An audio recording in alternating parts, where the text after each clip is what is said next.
तिच्यासारखी सोन्याची मुलगी नाकारून तू मोठी चूक करतेस अहिल्या. दादा, तुम्हाला कितीही सांगितलंस ना तरी ह्या मुलीला मी माझी सून म्हणून या घरात कधीही स्वीकारणार नाही.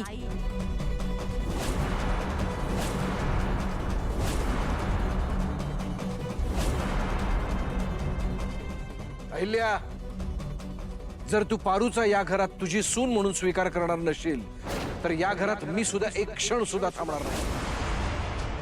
दादा,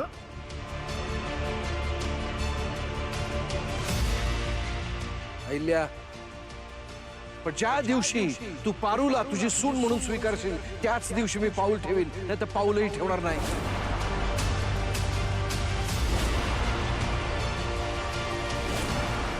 आदित्य, पारू, तुम्ही चला.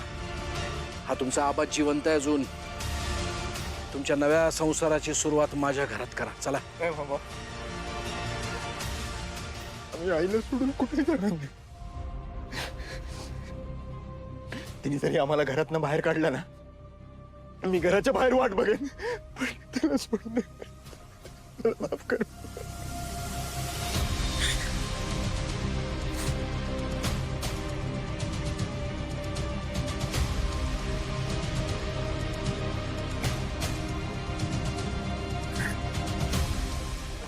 सुखी राहा.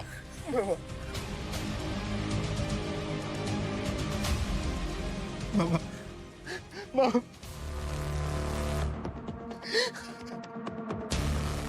तुला जे योग्य वाटलं ते तू निवडलंस, त्यामुळे आता तुला ह्या घरात राहायला जागा नाही.